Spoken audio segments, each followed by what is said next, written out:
हाँ जी, good morning class.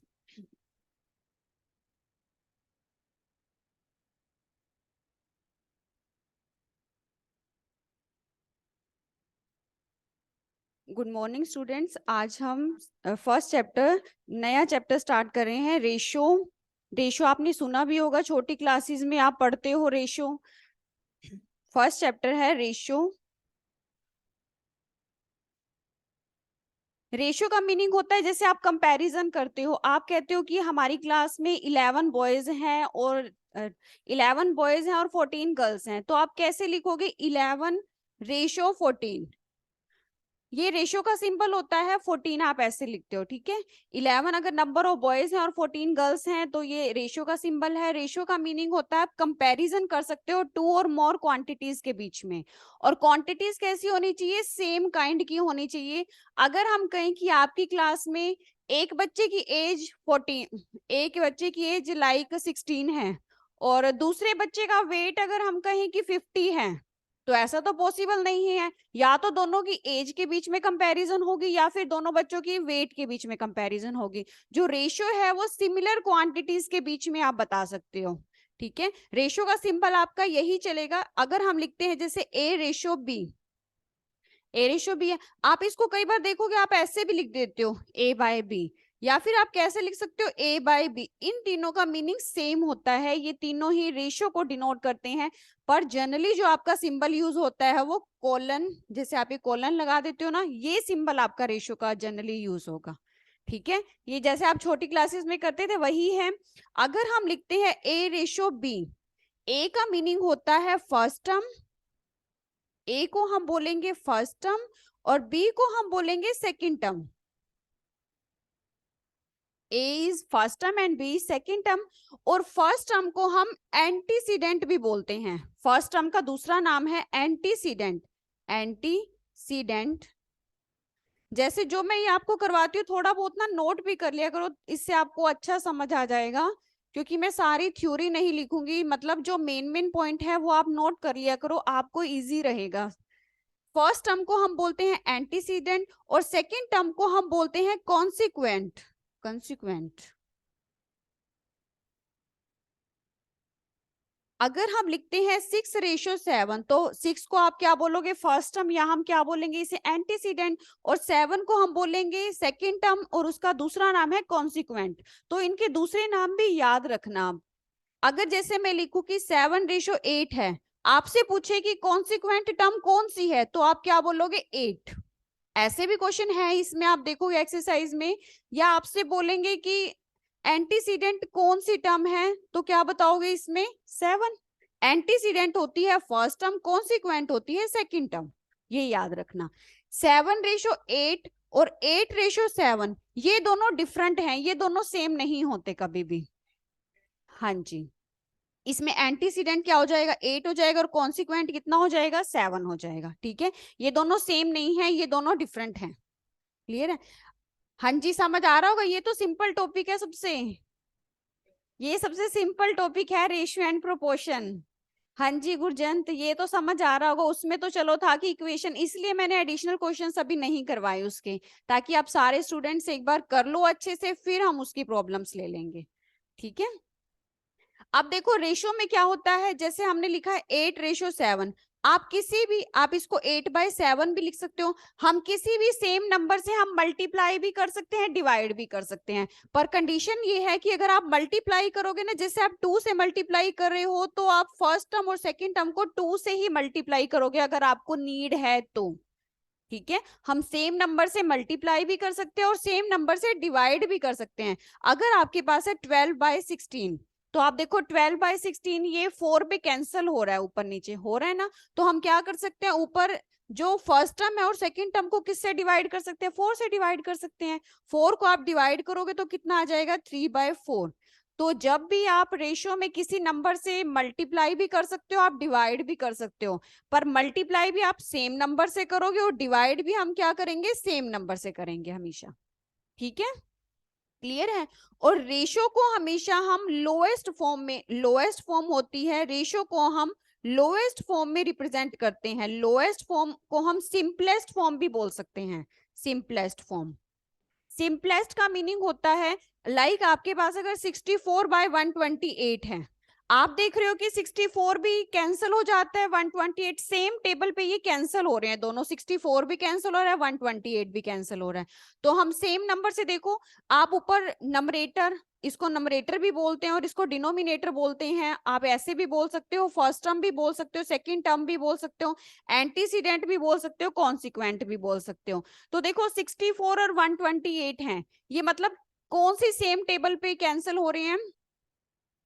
या तो पहले 4 पे करके देख लो, देखो 4 पे ये दोनों 64 पे हो रहे हैं डायरेक्ट। कई बार 64 की अगर टेबल नहीं भी आती तो ध्यान रखना हम किससे डिवाइड कर रहे हैं, 64 से, डिवाइड बाय 64। 64 आप डिवाइड करोगे तो कितना आ जाएगा, 1/2।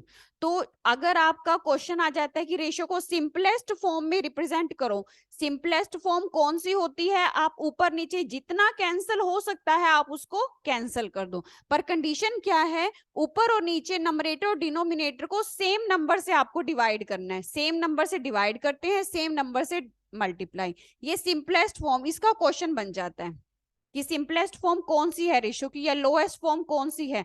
तो मतलब आप डिवाइड जितना डिवाइड कर सकते हो उतना हम उसको डिवाइड करेंगे।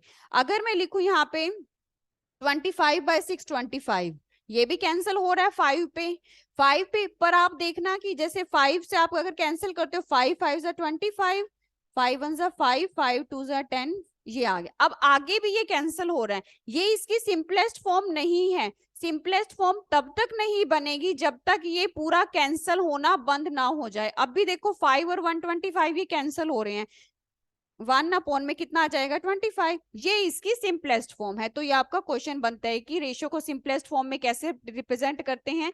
आप नंबरेटर और डिनोमिनेटर को सेम नंबर से डिवाइड भी कर सकते हो, मल्टीप्लाई भी कर सकते हो। क्लियर है, ये आपका क्वेश्चन बन गया। और एक नेक्स्ट मेन इंपॉर्टेंट रेशियो, जैसे आप यहाँ पे मैंने अभी आपको बताया कि हम, एक होती है फर्स्ट टर्म, एक होती है सेकंड टर्म, दो टर्म होती है, इन दोनों की ना यूनिट सेम होनी चाहिए हमेशा, यूनिट होती है। हाँ जी, अगर मैं बोलूं कि जैसे आपके पास 15 किलोग्राम है और यहाँ पे 5 ग्राम है, तो देखो दोनों की रेशियो तो डिफरेंट है, यूनिट होती है, जैसे हमने इसके पीछे किलोग्राम लिखा है ना और इसके पीछे हमने ग्राम लिखा है, तो ये इसको रेशियो यूनिट बोलते हैं। ठीक है, यूनिट होती है, जैसे आपने लिखा है 15 किलोग्राम, किलोग्राम, और इसमें क्या है, ग्राम। आप इसको सिंपल कैंसिल नहीं कर सकते, पहले दोनों की हम यूनिट क्या बनाएंगे, सेम बनाएंगे। ठीक है, आपको पता है 1 किलोग्राम में कितने ग्राम होते हैं, 1000 ग्राम होते हैं, तो 15 की हम मल्टीप्लाई किससे करेंगे, 1000 में, ये अब किस में चेंज हो जाएगा, ग्राम में चेंज हो जाएगा, और नीचे कितना आ जाएगा। और देखो आपको पता है यहाँ पे ग्राम से ग्राम कैंसिल हो जाता है, और रेशो की यूनिट नहीं होती, रेशो की यूनिट नहीं होती, क्योंकि देखो ऊपर भी ग्राम है नीचे भी ग्राम है, दोनों क्या हो जाएंगे, कैंसिल हो जाएंगे। तो जब आपका आंसर आएगा ना, आप देखो आगे आप देख रहे हो ये कैंसिल हो रहा है, ऊपर कितना आ जाएगा 3000, नीचे 1 बचेगा, 0 नहीं बचेगा। कई स्टूडेंट कैंसिल करके 0 लिख देते हैं, जब आप कैंसिल करोगे तो ये नीचे 1 बचेगा, और यूनिट नहीं लिखेंगे हम वहां पे, क्योंकि ग्राम से ग्राम कैंसिल हो गया है नंबरेटर और डिनोमिनेटर में। रेशो की कभी भी यूनिट नहीं होती, और रेशो को जब भी आप रिप्रेजेंट करोगे ना, तो सबसे पहले क्या करेंगे, हम यूनिट सेम बनाएंगे। क्लियर है, और जो आंसर होगा ना उसमें कभी भी आप यूनिट नहीं लिखोगे, क्योंकि यूनिट आपकी कैंसिल हो गई है यहाँ से। क्लियर है, रेशो की यूनिट नहीं होती। ये क्वेश्चन बन जाता है कि ratio has unit, yes no, मतलब ऑप्शन कुछ भी हो तो आप क्या लगाओगे, no unit, ratio has no unit. हाँ जी, क्लियर है, रेशो की यूनिट नहीं होती। और रेशो को हम क्या करते हैं, जब भी आप क्वेश्चन करोगे तो हम क्या करते हैं, यूनिट क्या होनी चाहिए, सेम होनी चाहिए। क्लियर है, सेम यूनिट होनी चाहिए। अच्छा, एक जैसे अगर आपको मिनट और सेकंड का भी पता होगा, अगर यहाँ पे हम लिखे कि 15 मिनट लिख दें, और यहाँ पे अगर हम लिखे 12 आवर्स, आवर्स को मिनट में चेंज कर सकते हो, 1 ये मिनट हो गया आपका, 1 आवर में कितने मिनट होते हैं, 60 मिनट होते हैं। तो मतलब कितनी रेशो बनेगी, 15 रेशो 12 इंटू 16, 15 1 जा 15, 15 4 जा 16, 1 में 48 मीन्स 1:48। तो कैंसिल आपको कब करना है, सबसे पहले हम क्या बनाएंगे, यूनिट सेम बनाएंगे। ठीक है, ऐसे कैंसिल नहीं करना अपने रेशो में। हाँ जी, क्लियर है। अब इसके बाद आता है कि आपको जैसे बताना है कि आपको ये रेशियो दे रखी हैं, दो रेशियो आपको गिवन है, इन दोनों रेशियो में से आपको बताना है कि कौन सी ग्रेटर है। एक ये रेशियो है और एक ये रेशियो है, कि कौन सी ग्रेटर है, या कौन सी ग्रेटर है या कौन सी स्मॉलर है, कुछ भी बताना हो तो सबसे पहले देखो आप फर्स्ट वाले को सॉल्व करोगे, ये मिक्स्ड फ्रैक्शन है, सबको सॉल्व करना आता होगा। 3 2 जा 6 और ये 1 कितना आ जाएगा 7/3, और ये आपका आ जाएगा 3 3 जा 9 और एक 1 प्लस करेंगे तो 10/3। आप देख रहे हो कि यहाँ पे डिनोमिनेटर में 3, दोनों का डिनोमिनेटर सेम है, और मैंने अभी आपको बताया है कि रेशियो को हम किसी भी नंबर से मल्टीप्लाई भी कर सकते हैं, डिवाइड भी। अब हम क्या करें, 3 से मल्टीप्लाई कर दे दोनों रेशो को। आप 3 से मल्टीप्लाई कर सकते हो ना दोनों रेशो को, क्योंकि देखो डिनोमिनेटर में 3 सेम है, तो अगर हम मल्टीप्लाई कर दे 3 से तो 3 से 3 कैंसिल हो जाएगा, तो रेशो क्या आ जाएगी आपके पास 7/10। क्योंकि देखो 3 डिनोमिनेटर में दोनों में सेम है, तो हम क्या करते हैं, जो डिनोमिनेटर है हम क्या करेंगे, 3 से अगर हम मल्टीप्लाई करेंगे तो डिनोमिनेटर कैंसिल हो जाएगा। अब सेकंड वाले में देखो 3.6 है, सबसे पहले हम इसका पॉइंट हटाएंगे तो कितना आ जाएगा 36/10, और सेकंड वाले का हटाएंगे तो 48/10। इसमें हम 10 से मल्टीप्लाई कर दें क्योंकि डिनोमिनेटर 10 है। बस आपको जब मल्टीप्लाई डिवाइड करना है ना, सेम नंबर से करना है, बस ये ध्यान रखना। तो ये आ जाएगा 36/48। अब देखो आप इसको अगर ऐसे लिखो तो अभी भी देखो ये कैंसिल हो रहा है, 36/48 कितना आ जाएगा, ये आपका 7/10 था, 12 पे कैंसिल हो रहे हैं ये, 12 3 जा 36, 12 4 जा 48। अब देखो ये है एक रेशियो आपकी 7/10, दूसरी रेशियो है 3/10। इनके बीच में आपको बताना है कि कौन सी बड़ी है कौन सी छोटी है। जब भी आपको स्मॉलर या ग्रेटर बताना हो ना, तो हम इसका डिनोमिनेटर सेम बनाते हैं। जब भी आपको बताना हो कि कौन सा रेशो ग्रेटर है कौन सा स्मॉलर है, तो आप क्या करोगे, जो डिनोमिनेटर है वो सेम बनाते हैं। डिनोमिनेटर सेम बनता है एलसीएम लेने से। एलसीएम आप 10 और 4 का एलसीएम लो, एलसीएम देख लो कैसे लेते हैं। देखो 10 और 4 किस टेबल पे, सेम टेबल पे जाते हैं, 2 पे जाते हैं। ये 2 5 जा 10, 2 2 जा 4, आगे तो देखो ये किसी पे भी नहीं जाते, 5 1 जा 5 और ये 2 1 जा 2। अब इन सारों की मल्टीप्लाई कर दो, 20 आ जाएगी। तो मतलब हम क्या बना दे, डिनोमिनेटर 20 बनाएंगे अब।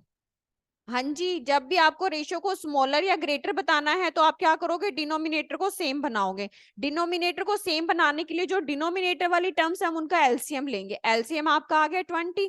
अब डिनोमिनेटर को 20 बनाएंगे। देखो जो 7/10 है इसका डिनोमिनेटर 20 बनाने के लिए हमें क्या करना पड़ेगा, 2 से मल्टीप्लाई करना पड़ेगा। और इस सेकंड वाले में देखो 4 है, 4 को 20 बनाने के लिए 5 से मल्टीप्लाई करेंगे, 5 से मल्टीप्लाई कर दो तो देखो ये बन गया आपका 14/20 और सेकंड आपका बन गया 15/20। अब इनमें से कौन सी ग्रेटर है, 14 बड़ा है या 15 बड़ा है, 15 बड़ा है। मतलब कि आपकी कौन सी रेशियो बड़ी है, 3/4 वाली, मीन्स ये वाली रेशियो ग्रेटर है। और स्मॉलर कौन सी है, पहले वाली रेशियो। अगर डिनोमिनेटर सेम होता है ना, जैसे 20 तो आपको सिर्फ नंबरेटर चेक करना होता है। ठीक है, पता चल गया। अगर कोई भी रेशियो है, कुछ भी स्टेटमेंट आपको दे रखी हो, आपको क्या बनाना है, डिनोमिनेटर। पहले तो आप देखो सॉल्व करोगे थोड़ा सा, फिर उसके बाद आप डिनोमिनेटर सेम बनाओगे। डिनोमिनेटर सेम बनाने के बाद आप सिर्फ नंबरेटर चेक करोगे कि कौन सा ग्रेटर है कौन सा स्मॉलर है। 15 ग्रेटर है तो कौन सी रेशियो बड़ी है, सेकंड वाली रेशियो ग्रेटर है, मतलब ये वाली रेशियो ग्रेटर है। हाँ जी, समझ आ गया ये कि रेशियो कैसे बताते हैं। अब एक आपका इसमें क्वेश्चन, एक तो सिंपलेस्ट फॉर्म वाला क्वेश्चन हो गया, एक रेशियो कौन सी ग्रेटर है कौन सी स्मॉलर है, ये वाले क्वेश्चन आपके बनेंगे। और एक ये बनता है कि अगर हम बोले कि एक बच्चे का वेट 50 किलोग्राम है, ठीक है, 50 किलोग्राम है, और उसका वेट जो है रिड्यूस हो रहा है, या तो कम होगा या तो इंक्रीज होगा या डिक्रीज होगा। इंक्रीज का मीनिंग होता है या तो बढ़ रहा है, या डिक्रीज का मीनिंग क्या होगा, कम हो रहा है। अगर इस टाइप के क्वेश्चन आ जाए कि वेट इंक्रीज हो रहा है डिक्रीज हो रहा है, तो आपका फॉर्मूला चलेगा। देखो पहले आपको रेशियो, अगर ए रेशियो बी दे रखी है, ठीक है, ये रेशियो दे रखी है, और बच्चे का ना वेट, मतलब ओरिजिनल वेट आपको गिवन है। ओरिजिनल वेट, वेट या कुछ भी हो, ओरिजिनल क्वांटिटी कुछ भी हो, तो न्यू क्वांटिटी न्यू हमेशा निकलती है। देखो जो सेकंड वाली रेशियो है ना, B multiply by original quantity, B multiply by original quantity. Original का मीनिंग जो भी आपको दे रखा है, B multiply by original quantity और नीचे आ जाएगा ए। मतलब कि क्या करना है आपको, जो आपको उसका ओरिजिनल वेट या ओरिजिनल क्वांटिटी दे रखी है ना, इस रेशो का उल्टा कर दो। ए रेशो बी है ना, आपको क्या लिखना है, बी बाय ए लिखना है। ये उसका नया वेट आ जाएगा। न्यू क्वांटिटी आपकी ऐसे बनती है, या तो इंक्रीज हो डिक्रीज हो। एक रिड्यूस भी बोल देते हैं, रिड्यूस का मीनिंग भी कम होता है, डिक्रीज का मीनिंग भी कम होता है। इंक्रीज हो रही हो या डिक्रीज हो रही हो, आपको यही फॉर्मूला यूज करना है। अब इसमें देखो क्वेश्चन है, रौनक वेजीज, मतलब एक बच्चे का वेट आपको दिया हुआ है 56.7 किलोग्राम। सिर्फ वेट में नहीं, हर किसी में चलेगा, ये इंक्रीज और डिक्रीज हो रहा है। तो वेट आपको दे रखा है, if he reduces his weight in ratio, उसका वेट जो है रिड्यूस हो रहा है, रिड्यूस हो रहा है। आपका रेशो दे रखी है 7:6, आपको न्यू वेट बताना है। तो न्यू वेट का फॉर्मूला देखो क्या बनेगा, 6 इंटू ओरिजिनल क्वांटिटी 56.7 थी, नीचे क्या आ जाएगा 7। बस इसको सॉल्व कर लो। जब भी आपको न्यू वेट या कुछ भी निकालना हो, इंक्रीज हो डिक्रीज हो कुछ मर्जी हो, आपको क्या करना है, जैसे 7:6 है ना, इसका उल्टा कर दो, 6:7 आ जाएगा। और मल्टीप्लाई किससे कर दोगे, ओरिजिनल क्वांटिटी से। ओरिजिनल क्वांटिटी को ऊपर ही लिखना है आपको। हाँ जी, जो भी आएगा 48.6 किलोग्राम वेट आ गया।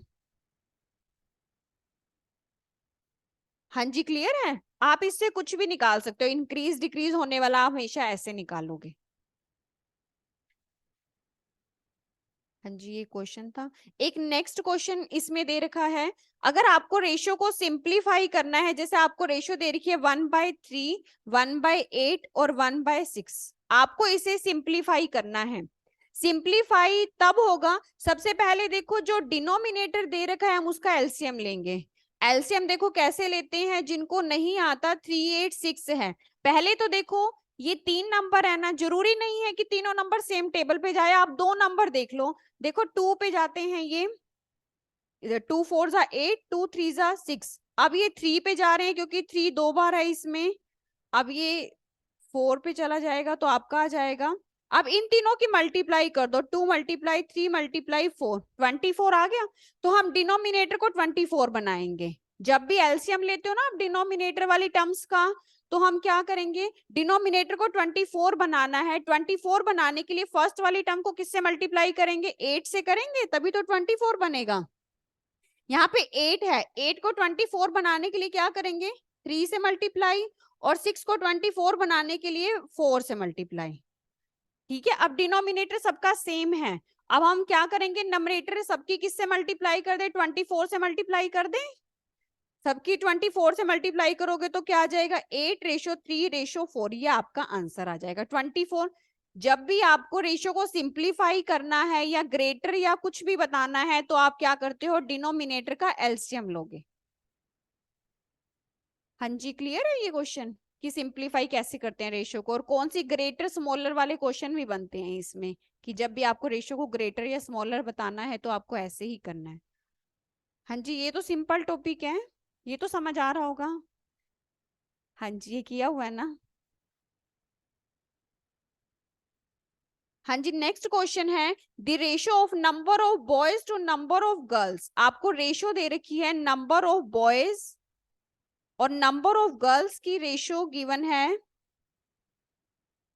रेशियो आपको गिवन है यहाँ पे 3:5, और टोटल स्टूडेंट है, टोटल स्टूडेंट्स स्कूल में है 720 स्टूडेंट स्कूल में है टोटल। ठीक है, ये नंबर ऑफ बॉयज और गर्ल्स की रेशियो दे रखी है। अच्छा, अगर रेशियो दे रखी है तो आपको ये सुना होगा छोटी क्लासेस में, अगर नंबर ऑफ बॉयज निकालने हैं तो कैसे निकालते हैं, नंबर ऑफ बॉयज, देखो नंबर ऑफ बॉयज निकालने हैं ना, नंबर ऑफ बॉयज हैं कितने, 3 है, 3, और नीचे आती है, दोनों रेशियो को आप प्लस करोगे, 3 और 5 को प्लस करोगे, और मल्टीप्लाई किससे करोगे, नंबर ऑफ स्टूडेंट्स कितने हैं 720।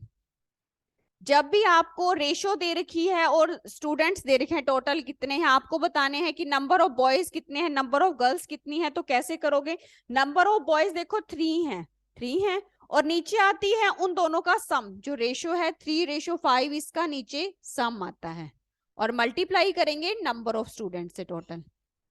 अब ये आ जाएगा 3/8 मल्टीप्लाई बाय 720, तो ये 8 9 72, तो मतलब 270 जो है वो बॉयज हैं स्कूल में। और नंबर ऑफ गर्ल्स कितनी हो जाएंगी? नंबर ऑफ गर्ल्स कैसे सॉल्व करोगे? गर्ल्स कितनी है? 5 रेशो दे रखी है गर्ल्स की, और नीचे इनका सम आएगा दोनों का, 3 + 5 करोगे मल्टीप्लाई बाय 720, तो ये आ जाएगा 5/8 मल्टीप्लाई बाय 720, कैंसिल करोगे ये आ जाएगा 450 जो है गर्ल्स हैं। हाँ जी, ऐसे निकालते हैं अगर आपको नंबर ऑफ बॉयज और गर्ल्स निकालने हो। ऊपर बॉयज लिख दी, नीचे रेशो का सम आता है। ठीक है, देखो अभी ये आधी स्टेटमेंट मैंने रीड किया और आधा ही क्वेश्चन हुआ है ये अभी। आपको देखो रेशो दे रखी है, बॉयज और गर्ल्स की रेशो दे रखी है कि बॉयज जो है वो 3 रेशो में है। देखो जो 3:5 लिखते हैं ना, इसका मीनिंग ये नहीं होता कि बॉयज सिर्फ 3 हैं या गर्ल्स सिर्फ 5 हैं, ये मीनिंग नहीं होता। इसका मीनिंग होता है बॉयज और गर्ल्स की किसी ना किसी नंबर से मल्टीप्लाई होगी और वो कैंसिल होगी है, तो वो रेशियो। अभी मैंने आपको बताया रेशियो को हमेशा सिंपलेस्ट लोएस्ट फॉर्म में जितना हम कैंसिल कर सकते हैं उस फॉर्म में लिखते हैं। तो ये 3:5 जो है वो सिंपलेस्ट फॉर्म है, कैंसिल करने के बाद आंसर आया है। देखो जब भी आपको टोटल स्टूडेंट दे रखे हैं 720 है, आपको 720 में से बताना है कि कितने बॉयज हैं कितने गर्ल्स हैं।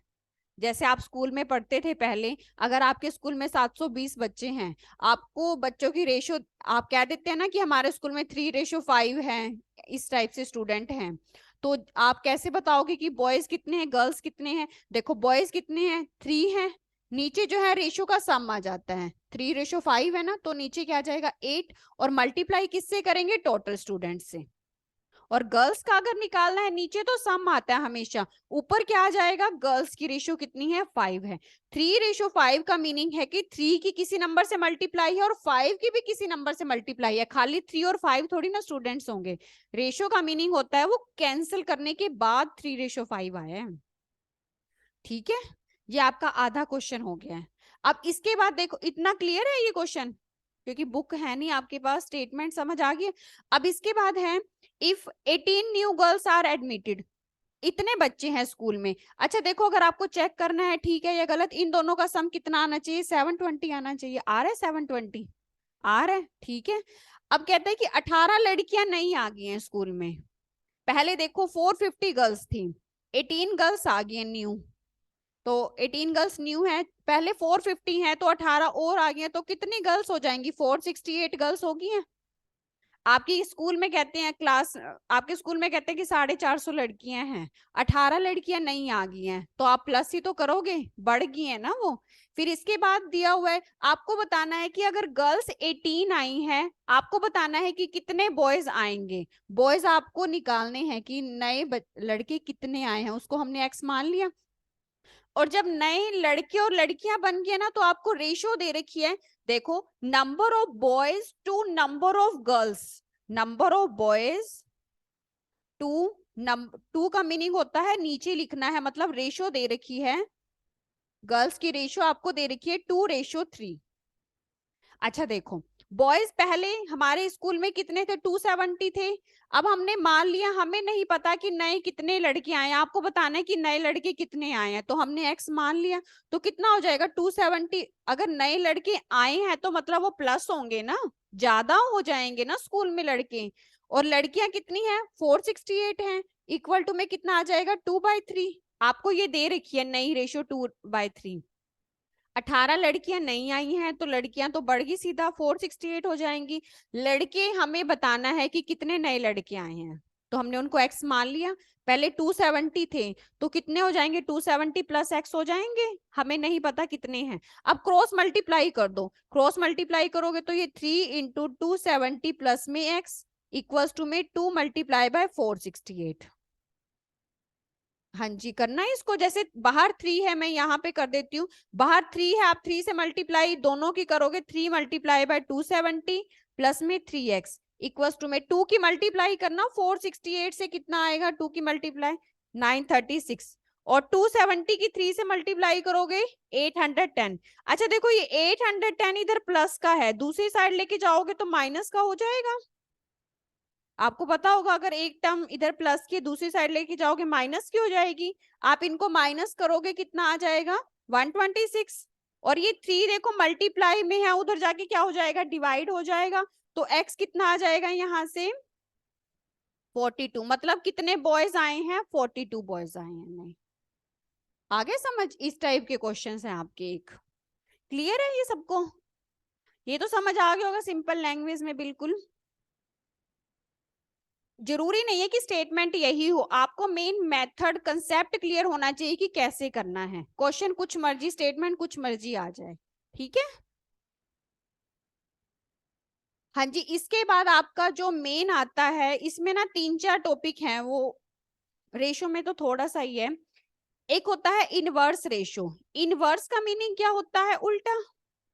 अगर कोई रेशो आपके पास ए रेशो बी है, उसका इनवर्स रेशो निकालना है तो क्या हो जाएगा बी रेशो ए, ठीक है। और एक ये होता है इनवर्स रेशियो का ना, एक ये क्वेश्चन बन जाता है कि आपके पास दो रेशियो हैं, हम इनवर्स रेशियो में कब बोलेंगे? अगर इन दोनों रेशियो का प्रोडक्ट क्या आ जाए 1 आ जाए।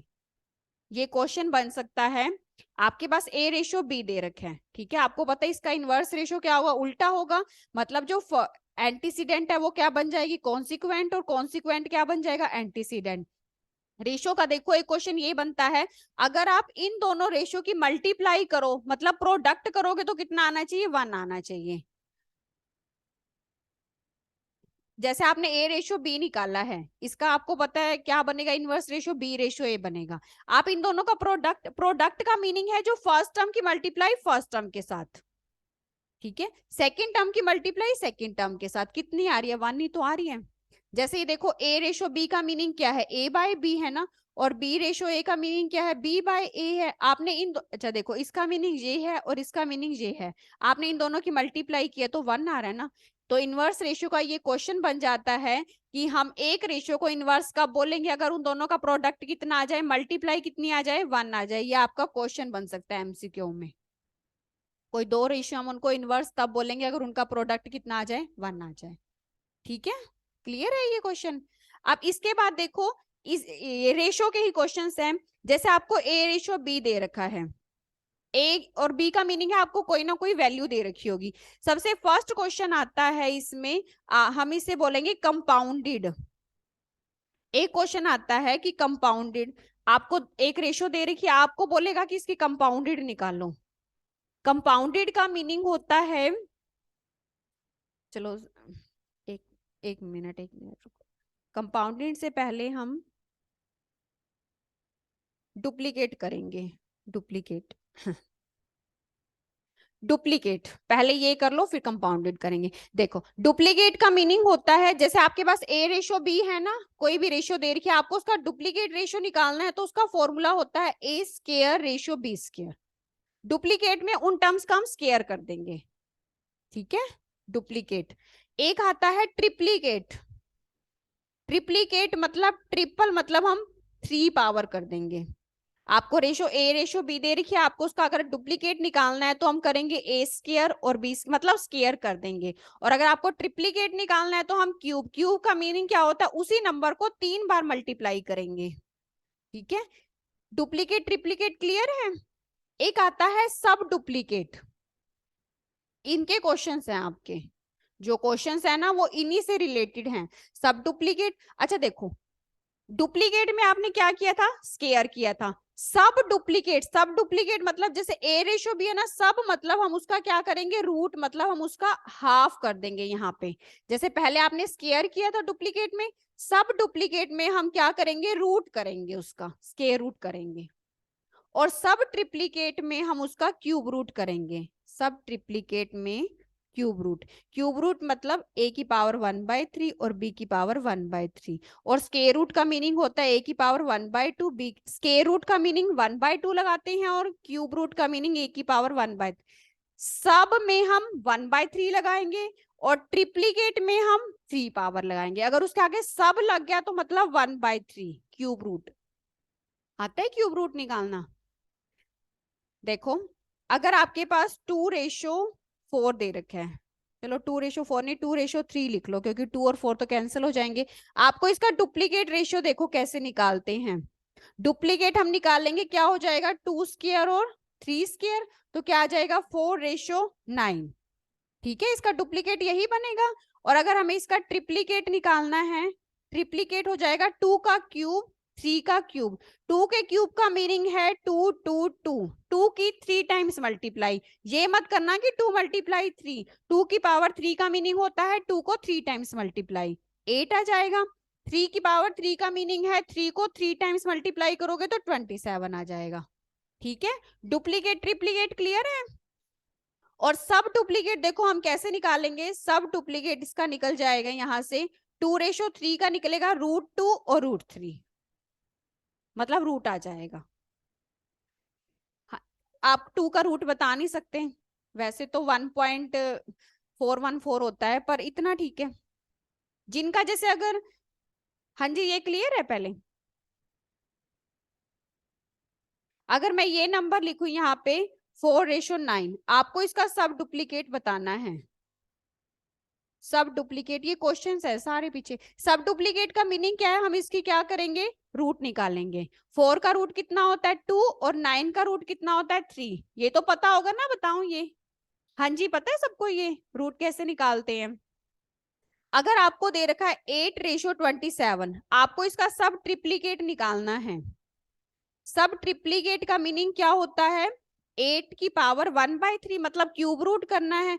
क्यूब रूट देखो कैसे करते हैं, जैसे 8 दे रखा है, आपको पता है 8 2 पे जाता है, 2 4 8, 2 2 4, मतलब 2 की पावर देखो कितनी आ गई, 3 आ गई है ना, 2 की पावर 3। और यहाँ पे देखो 2 की पावर 3, और ये कितनी है बाहर 1/3, तो ये कैंसिल हो जाएगी, मतलब 8 का क्यूब रूट कितना होता है 2 होता है। और इसी तरह 27 है, 27 क्या होता है 3 9 27, और 3 3 9। 3 कितने बार आ गया है, 3 बार आ गया है, तो यह आ जाएगा 3 की पावर 3। 27 को आप 3 की पावर 3 लिख सकते हो, और बाहर कितनी पावर है 1/3। 3 3 3 कैंसिल, तो आ जाएगा 2:3। सब ट्रिप्लीकेट। जिनका आप क्यूब रूट या स्क्वायर रूट बता सकते हो तो आप कर दो सॉल्व, नहीं तो आप रूट और क्यूब रूट के अंदर लिख दोगे।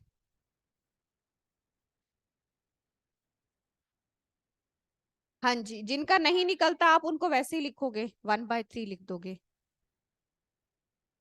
हाँ जी क्लियर है। एक इसमें है आपका कंपाउंडेड, आपको जैसे कंपाउंडेड, हाँ जी की 4 क्वेश्चन क्लियर हैं। डुप्लीकेट, ट्रिप्लीकेट, सब डुप्लीकेट, सब ट्रिप्लीकेट, ये क्वेश्चंस में आपको सारे क्वेश्चंस ऐसे ही मिलेंगे, 10 12 क्वेश्चंस है इसमें ऐसे ही हैं। ये 4 तो अच्छे से कर लो, ठीक है। एक आता है कंपाउंडेड। कंपाउंडेड में होता है, अगर आपको 2 रेशियो दे रखी है, A:B और C:D दे रखी है, आपको इसका कंपाउंड बताना है। मतलब कंपाउंडेड का मीनिंग होता है आप फर्स्ट टर्म की आपस में मल्टीप्लाई करो, एंटीसीडेंट की आपस में मल्टीप्लाई करो, और कॉन्सिक्वेंट की आपस में मल्टीप्लाई करो, कंपाउंडेड ये होता है। कंपाउंडेड क्या होता है, फर्स्ट टर्म की आपस में मल्टीप्लाई कर दो, सेकेंड टर्म की आपस में मल्टीप्लाई कर दो। ठीक है, अगर आपको देखो ये दे रखा है 2:3 दे रखा है, 4:5 दे रखा है, 6:7, 3 रेशो दे रखी हैं। जितनी मर्जी रेशो दे रखी हो, आपको जब भी कंपाउंडेड निकालना हो ना, तो क्या करना है, सबकी फर्स्ट टर्म की आपस में मल्टीप्लाई कर दो। फर्स्ट टर्म की मल्टीप्लाई इनकी मल्टीप्लाई कर दो, और नीचे क्या आ जाएगा सेकेंड टर्म की मल्टीप्लाई। ये कंपाउंडेड होता है।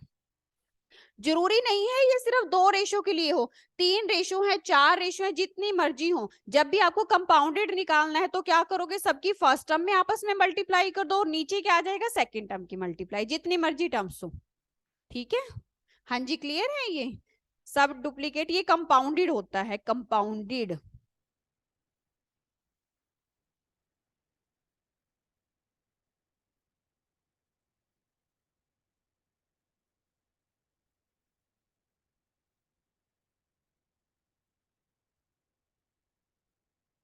क्लियर है ये।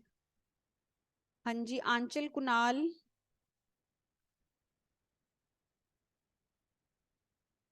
हाँ जी हिमानी, पलक, एक होता है कि अगर आपको A रेशो B दे रखी है, आपको बोलेगा कि कौन सी ग्रेटर, A अगर B से बड़ा है तो हम क्या बोलेंगे, A ग्रेटर है और B जो है स्मॉलर है, ठीक है।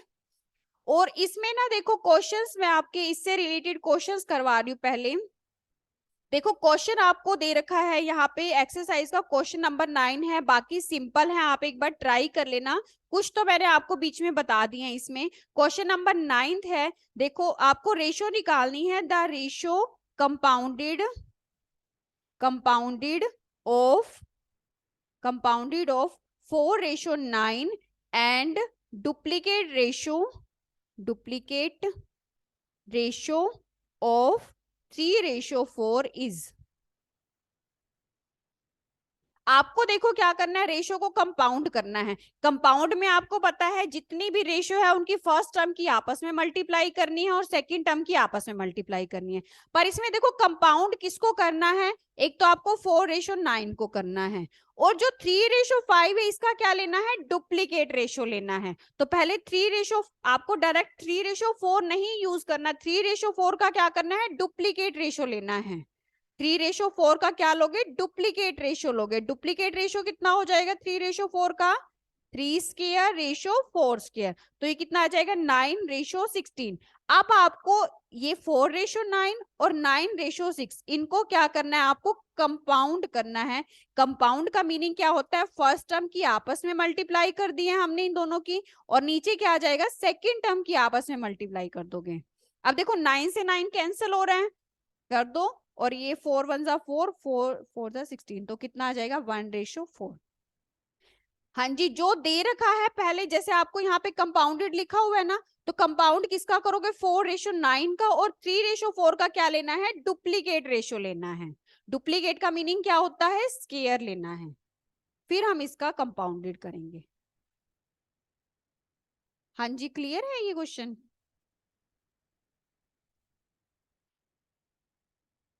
हाँ जी, एक 11th क्वेश्चन है, वो भी स्टेटमेंट आप लिख लो।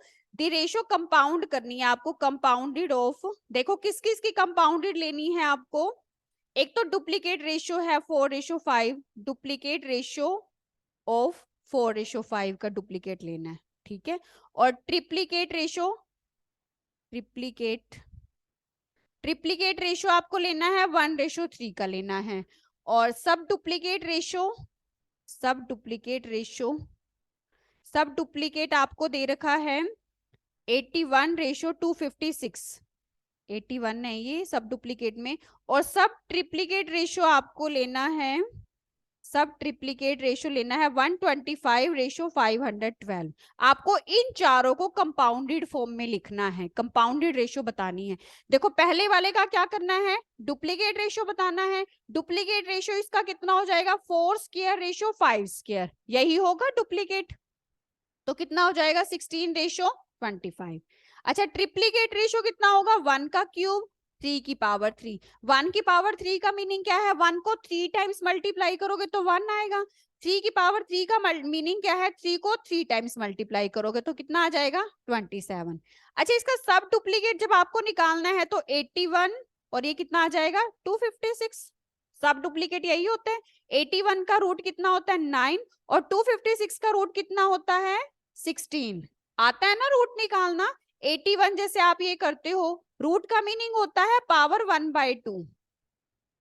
जैसे 81 किस पे जाता है, 9 9 जा 81, तो ये 81 क्या होता है 9 का स्क्वायर, 2 से 2 कैंसिल, तो ये 9 बचता है। अब जैसे 125 है, 125 आप ये देखो, सब ट्रिप्लीकेट का मीनिंग क्या होता है, पावर 1/3। 5 पे जा रहा है, 5 2 जा 10, 5 5 जा 25, ये आ जाएगा देखो 5 की पावर 3।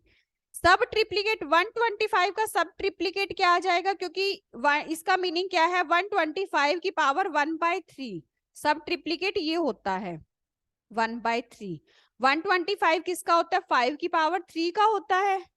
और 512 किसका होता है, 8 का।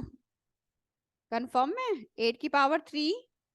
अब देखो 3 से 3 कैंसिल, ये आपके पास आ जाएगा 5:8। अब आपको इन चारों को कंपाउंडेड करना है, कंपाउंडेड रेशियो बतानी है। तो सारों की देखो फर्स्ट टर्म की आपस में मल्टीप्लाई कर दो, 16 1 9, और ये आ जाएगा 5। और नीचे क्या आ जाएगा, सेकेंड टर्म की आपस में मल्टीप्लाई कर दो, 25, 27, 16 और ये 8 आ जाएगा। ठीक है, हाँ जी समझ आ गया। कंपाउंडेड, अगर कंपाउंडेड आपका कुछ भी पूछ सकते हैं, इसमें जरूरी नहीं है सिंपल नंबर है, उसका डुप्लीकेट भी आ सकता है, ट्रिप्लीकेट भी, सब डुप्लीकेट भी, सब ट्रिप्लीकेट भी। हाँ जी, ये चारों समझ आ गए कैसे निकालने हैं। इससे रिलेटेड आपके 15-20 क्वेश्चंस हैं। अभी कैंसिल कर दो जो कैंसिल होते हैं, देखो 16 से 16 कैंसिल हो जाएगा, 9 3 जा 27, 5 5 जा 25, ऊपर तो 1 रह गया, और नीचे आप मल्टीप्लाई कर दो, कितना आ जाएगा, आप मल्टीप्लाई करोगे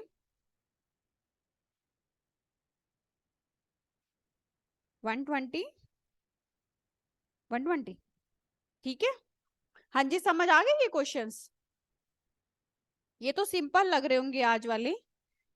हाँ जी, एक है कि आपको ट्रायंगल के तीनों एंगल का सम कितना होता है, 180 होता है, सबको पता है ट्रायंगल के। अब देखो ट्रायंगल के जो एंगल है उनकी रेशियो दे रखी है 2:7:11, आपको एंगल बताने हैं। देखो जब भी आपको रेशियो दे रखी है और 180 जैसे दे रखा है, तो रेशियो के लिए आप क्या किया करो, जैसे 2 है ना तो आप इसको 2x मतलब सबकी मल्टीप्लाई किससे कर दो, अब रेशियो हटा दो, मतलब आपके एंगल क्या बन जाए, क्योंकि देखो आपको पता है एंगल 2 7 11 तो नहीं हो सकते, 2 की किसी ना किसी नंबर से मल्टीप्लाई होगी, 7 की भी होगी, 11 की भी होगी। तो जब ये रेशियो में लिखते हैं तो मैंने आपको बताया था कि आप सेम नंबर से मल्टीप्लाई भी कर सकते हो, डिवाइड भी कर सकते हो। तो हमने क्या किया, यहाँ पे सबकी मल्टीप्लाई x के साथ कर दी है, 2x 7x 11x। ठीक है, अब देखो ये तीन एंगल हैं, तीनों एंगल का सम कितना होता है, 180 होता है, सबको पता है। तो ये आ जाएगा 11x इक्वल टू में 180। अब देखो ये कितना बन जाएगा, 20 बन रहा है, इक्वल टू में 180, 20 मल्टीप्लाई में उधर जाके डिवाइड में हो जाएगा, तो ये आपके पास आ जाएगा 9। अब x की वैल्यू 9 है, x की वैल्यू इसमें पुट करोगे तो 2 मल्टीप्लाई 9, यहाँ पे पुट करोगे और यहाँ पे कितना आ जाएगा, ये 18 और ये 63 और ये 99। और अगर आपको चेक करना है तो इन तीनों का सम कितना आना चाहिए, 180 आना चाहिए। अगर सम 180 नहीं आता तो गलत है, अगर सम 180 आता है तो ठीक है। आप ये डायरेक्ट ऑप्शन से भी चेक कर सकते हो, पर जरूरी नहीं है ऑप्शन में सारों का सम आपको 180 ही मिलेगा वैसे तो, क्योंकि एग्जामिनर भी थोड़ा देख के ही सेट करते हैं, उनको पता है बच्चे क्या करते हैं, बच्चे सिर्फ फर्स्ट ऑप्शन देख लेते हैं, कई बार वो देखते हैं कि अगर तीनों का सम 180 आ रहा है तो वो उसको टिक कर देते हैं, आगे नहीं देखते कि सबका सम ही 180 बन रहा है। तो आप ये देखो छोटा सा ही ये क्वेश्चन, तो ऐसे कर लेना रेशो में, मतलब जब भी रेशो में होगा तो आप x से या y से किसी भी नंबर से मल्टीप्लाई कर लेना। ठीक है, हाँ जी, एक ये 15th क्वेश्चन है, division of 324 between x and y। आपको ना 324 को दो नंबर में मतलब डिवाइड करना है, आपको 324 को ना दो में डिवाइड करना है, तो आप कैसे डिवाइड करोगे, रेशियो आपको दे रखी है 11:7, सेम ऐसे ही कर लो। जब आपको डिवाइड करना है तो पहले क्या करोगे, नंबर आपके क्या बन जाएंगे, 11x और 7x। देखो आपको 324 को इन दोनों में डिवाइड करना है, तो मतलब इन दोनों का, जैसे आपने 324 आपके पास रुपीस है, आपने दो में डिवाइड कर दिए हैं, जब आप उन दोनों को प्लस करोगे तो 324 ही आएगा ना, तो हमने क्या कर दिया, दोनों को प्लस कर दिया, इक्वल्स टू किसके आ जाएगा, 324। तो ये आ जाएगा 18x इक्वल्स टू में 324, और x की वैल्यू आपके पास आ जाएगी 324 अपॉन में 18, कितना आ जाएगा, 18 1 जा 18, आगे 8 आएगा, 18 आएगा ना। अब x की वैल्यू 18 है, x की वैल्यू यहाँ पे पुट करोगे तो कितना आ जाएगा, 11 और 18 की मल्टीप्लाई कर लो, 7 और 18 की मल्टीप्लाई, 11 और 18 की 198, 18 7 जा। अब इन दोनों का सम करोगे तो कितना आना चाहिए, 324। डायरेक्ट ऑप्शन से मत करना, ऑप्शन में सारों का सम 324 ही मिलेगा आपको, और ये गलती मत करना, सिर्फ फर्स्ट ऑप्शन मत देखना, ये छोटे छोटे क्वेश्चन है तो इनको आप ऐसे कर लेना। ठीक है, जो इसमें थोड़े डिफरेंट है ना वो मैं आपको साथ के साथ ही करवा रही हूँ, एक्सरसाइज आप 7th जो फर्स्ट ए है ये साथ के साथ ही कर लेना अब तो। ठीक है, ये तो सिंपल है। अब देखो नेक्स्ट क्वेश्चन आपको दे रखा है, 16th क्वेश्चन है, आनंद अर्न्स ₹80 इन 7 आवर्स। आनंद आनंद जो है वो 7 घंटे काम करता है तो उसको 80 रुपये मिलते हैं। ये रुपी है, रुपीज। ये लो, आनंद अर्न्स ₹80 इन 7 आवर्स। अब समझ आ रहे हैं? ठीक है। अच्छा देखो, आनंद जो है 7 आवर्स में कितने रुपीज अर्न कर रहा है? 80 रुपीज अर्न कर रहा है। तो वो 1 आवर में कितने अर्न करेगा? 80/7 करेगा। अब दूसरा आपको दे रखा है प्रमोद। प्रमोद जो है वो, प्रमोद 90 रुपीज जो है वो 12 आवर्स में अर्न कर रहा है। मतलब वो 12 आवर्स में कितने अर्न कर रहे हैं? 90 रुपीज अर्न कर रहे हैं। 1 आवर में कितने करेगा? 90/12। ठीक है। अब आपको इन दोनों की रेशियो बतानी है अर्निंग की। बता दो, देखो, क्योंकि ये देखो, अब ये पहले ये 7 आवर के लिए था, ये 12 आवर के लिए था, टाइम अलग अलग था। हमने क्या कर लिया, दोनों को 1 आवर के लिए बना लिया। तो कर दो 80/7 रेशियो 90/12। यही बनेगी ना दोनों की रेशियो। अब अगर आपको कैंसिल करना है तो देखो, आप इसको ऐसे लिख लो, ऐसे लिख लो। तो देखो आप इसको ऐसे लिख सकते हो, 80/7, 90 अपॉन में है तो नीचे ही रहेगा, 12 ऊपर चला जाएगा, 0 से 0 कैंसिल कर दो, 3 3 जा 9, 3 4 जा 12, तो ये आ जाएगा 32 और नीचे आ जाएगा 21। क्योंकि हमें पता है रेशियो को हमें सिंपलेस्ट फॉर्म में लिखोगे तभी आंसर मिलेगा, कभी आप नन ऑफ दीज कर दो। नन ऑफ दी कहां से? देखो 80/7 है, आप या तो देखो डायरेक्ट कर लो, जैसे ये 80, जैसे ये 90 आपका अपॉन में था ना, तो 90 तो नीचे ही रहेगा, 12 जो है वो ऊपर चला जाएगा। या फिर आप ऐसे करो, देखो अभी मैंने आपको बताया था कि रेशो में आप सेम नंबर से मल्टीप्लाई डिवाइड, आपको पता है 80 और 90 किस पे जाते हैं? ये 10 पे आपके ये जा रहे हैं, तो हम क्या करेंगे, डिवाइड किससे कर देंगे? 10 से डिवाइड कर दो। 10 से आप डिवाइड करोगे तो कितना बच जाएगा? 8/7, और ये कितना बचेगा? 9/12। अब आप इन दोनों रेशो को देखो, 9/12 है, इसको भी तो डिवाइड कर सकते हो। कितना आ जाएगा डिवाइड करके? 3/4 आ जाएगा। तो ये आपका आ गया 8/4 रेशो। पर आपका आंसर इस फॉर्म में नहीं है। आंसर के लिए फिर आपको क्या करना पड़ेगा? रेशो का मीनिंग क्या होता है? आप डिवाइड में करते हो। सॉरी, 4 है यहाँ पे, यह आ जाएगा 8 फिर वही सेम, जो ये 3 है, क्योंकि ये देखो नीचे लिखते हैं तो ये नीचे रहेगा, और 4 जो है वो ऊपर चला जाएगा। जैसे मर्जी कर लो आप इसको आगे। हाँ जी, समझ आ गया कैसे करना है?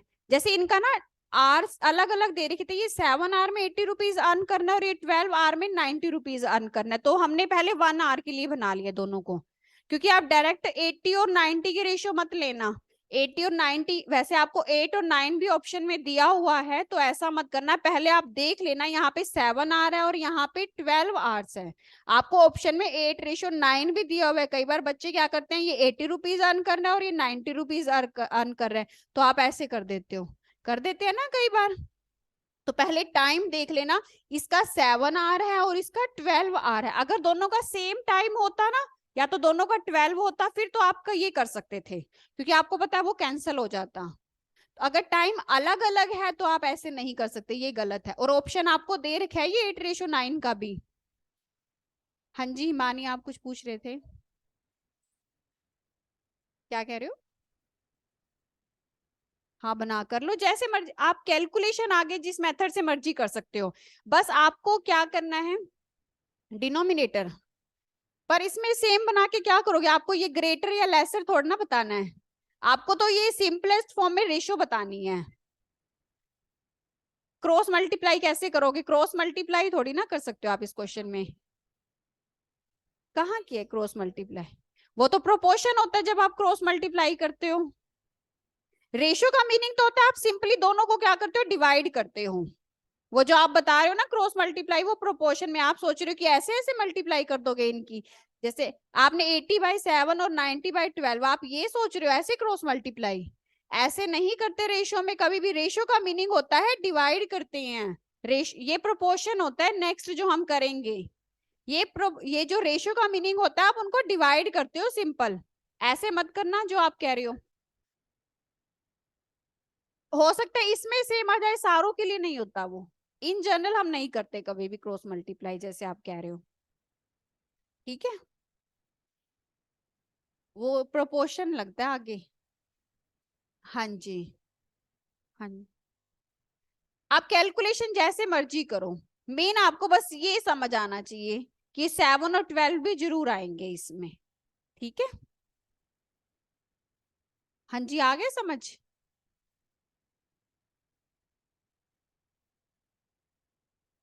अब देखो एक 19th क्वेश्चन है, आप बाकी ट्राई कर लेना, नहीं समझ में आएंगे तो नेक्स्ट क्लास में पूछ लेना। देखो 19th क्वेश्चन में आपको दे रखा है x रेशो y, दे रखी है रेशो 3:5। आपको वैल्यू बतानी है x square y plus X Y square ratio x cube plus Y cube. आप इसमें ना x की जगह पे, क्योंकि अगर आप x के साथ a लेते हो दोनों, क्योंकि x तो नहीं ले सकते, आप इसको अगर 3a और 4a लिखते हो, मतलब दोनों के साथ कुछ ना कुछ तो लगाओगे, रेशियो है a लगा दिया है, तो अगर आप इसमें भी पुट करते हो तो वो a कैंसिल हो जाएगा। आप डायरेक्ट ना x की जगह पे 3 और y की जगह पे 4 पुट कर सकते हो ऐसे क्वेश्चंस में। ठीक है, क्योंकि इसमें ना आपको पहले वाले में तो ये था ना कि वो डिवाइड करना था, उसमें तो आपको वैल्यू बतानी थी, इसमें आपको इसकी वैल्यू बतानी है, तो आप इसमें x की जगह पे 3 और y की जगह पे 4 पुट कर सकते हो डायरेक्ट। चाहो तो 3a और 4a कर लो तब भी सेम आएगा, क्योंकि a कैंसिल हो जाना है ऊपर नीचे से। आप डायरेक्ट x की जगह पे 3 और y की जगह पे 3a 4a इसलिए लिखा है क्योंकि आपको पता है रेशियो जब भी हम हटाते हैं तो नंबर क्या आता है, 3 के साथ कुछ ना कुछ लगाते हो ना, तो x इसमें ऑलरेडी दे रखा है, इसलिए मैंने x नहीं लिखा। दोनों जगह पे सेम ही तो आता है, रेशियो में क्या होता है 3:4 है, तो किसी सेम नंबर से मल्टीप्लाई आप कर सकते हो ना, दोनों की डिफरेंट से थोड़ी ना करते हो कभी भी। यहाँ पे हमेशा सेम लिखना है, कभी आप ए बी लिख दो तो कोई भी क्वेश्चन नहीं होगा। पहले वाले में मैं एक्स लिख रही थी क्योंकि अब इसमें एक्स ऑलरेडी दे रखा है। हमेशा जब भी आप रेशो से नंबर बनाते हैं, इनको नंबर बोलते हैं, तो हमेशा सेम लिखते हैं। यहाँ पे आप 3a 4a पुट कर दो तब भी सेम आएगा, जैसे मर्जी कर लो। हाँ जी, एक्स की जगह पे 3, वाई की जगह पे 4 डायरेक्ट पुट कर दो तब भी आ जाएगा। ठीक है, हाँ जी। अब ना ये आपका एक दो क्वेश्चन दे रखे हैं इसमें, ये आपका क्वेश्चन है पेज नंबर 1.4 पे। फर्स्ट एग्जांपल है, the monthly income of 2 persons are in ratio 4:5। अच्छा देखो, इनकम की रेशियो दे रखी है 4:5। आपको पता है इनकम कभी 4 और 5 तो नहीं हो सकती, तो हम क्या लगाएंगे इसके साथ, नंबर बनाने हो तो क्या बनेगा 4x और 5x। यही इनकम कभी 4 और 5 तो नहीं हो सकती ना, तो हम मतलब किसी ना किसी नंबर से मल्टीप्लाई होगी, तो हमने क्या ले लिया 4x और 5x। इनकम की रेशियो आपको दे रखी है। अब इसके बाद है and there monthly expenditure. Expenditure होता है खर्चा, जैसे इनकम इतनी है, एक्सपेंडिचर आपको दे रखा है, एक्सपेंडिचर की रेशियो है 7:9। ये लिख लो, इनकम 4:5 है, एक्सपेंडिचर 7:9 है, और सेविंग हो रही है पर मंथ की 50 रुपीज सेव। देखो ये जो इनकम है,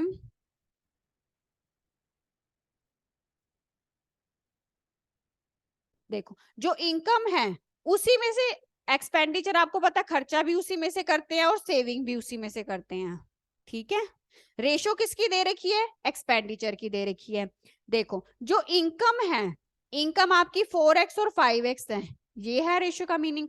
और इनकम में से अगर आपने जो सेविंग करी है, अगर हम उसमें से इनकम में से आपने सेविंग माइनस कर दिया तो क्या बचेगा, एक्सपेंडिचर बचेगा।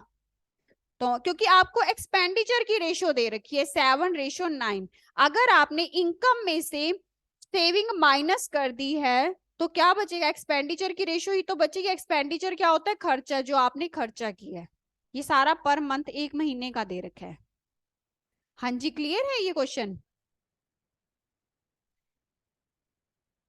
इनकम क्योंकि कभी आपको पता है 4 और 5 नहीं हो सकती, जब भी हम, तो यहाँ पे रेशियो हमने लिखी है ना 7, आप y लिख लो यहाँ पे, तो y से y कट जाएगा। 7 क्योंकि x तो नहीं ले सकते, x इनकम में आ गया, आप यहाँ पे लिख लो 7y लिख लो, y से y कट जाएगा। x से x कैसे काटोगे, ये -50 नहीं हो गया दोनों में। इनकम में से अगर आप सेविंग माइनस कर दोगे तो क्या बचेगा, एक्सपेंडिचर, जो आपने खर्चा किया वही तो बचेगा। क्योंकि आपको रेशियो किसकी दे रखी है, एक्सपेंडिचर की रेशियो दे रखी है 7:9। आप इसके साथ अगर y लिखना चाहते हो तो लिख लो, क्योंकि रेशियो है, रेशियो से नंबर बनाओगे तो ऐसे ही बनाओगे ना, पर y से y कट गया यहाँ पे। देखो ये ऐसे आपके एक दो क्वेश्चन और भी हैं, आपको स्कैनर में भी मिलेंगे, बुक में भी है, एक्सरसाइज में भी है। हाँ जी, क्रॉस मल्टीप्लाई करेंगे। पहले बताओ ये समझ आ गया 50 क्यों माइनस किया है। अच्छा देखो, कोई कहता है कि इनकम ना 1000 रुपए है, ठीक है, इनकम अगर 1000 रुपए है, आपने उसमें से 100 रुपए सेविंग कर लिया, मतलब 100 रुपए बचा लिया, तो खर्चा आपने कितना किया है? 900 रुपए किया है ना।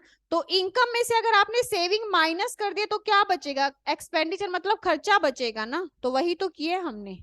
अब क्रॉस मल्टीप्लाई कर दो, क्रॉस मल्टीप्लाई करोगे 9 की इधर मल्टीप्लाई हो जाएगी, 4x माइनस 50 और 7 इंटू, हमें मेन क्या है, x की वैल्यू बतानी है। तो ये देखो आ जाएगा 36x माइनस 450 इक्वल टू में 35x माइनस के 350।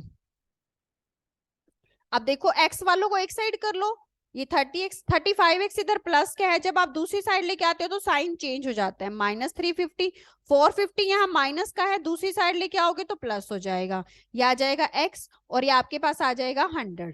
x की वैल्यू 100 है, ठीक है।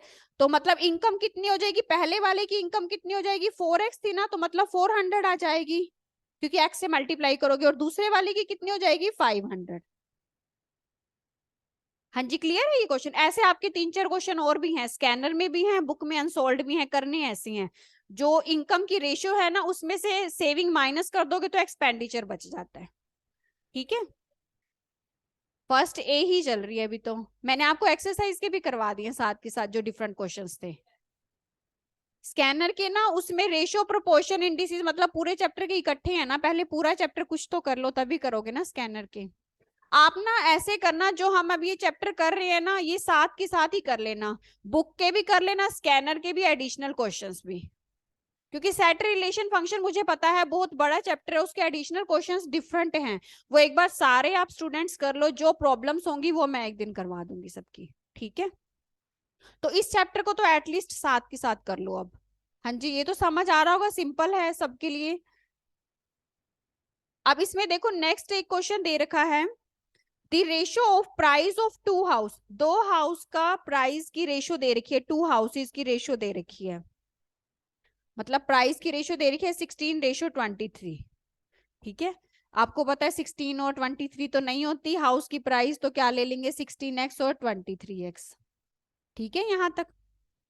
अब इसके बाद 2 years लेटर, लेटर होता है बाद में, 2 साल के बाद, when the price of first has increased, दो, जैसे आपने लिख दिया 16x और 23x, जब देखो दूसरे वाले की भी रेशो दे रखी हो ना, तो हम ऐसे लिख लेते हैं, ऊपर और नीचे करके लिख लेते हैं, क्योंकि यहाँ पे आपको एक नई रेशो दे रखी है।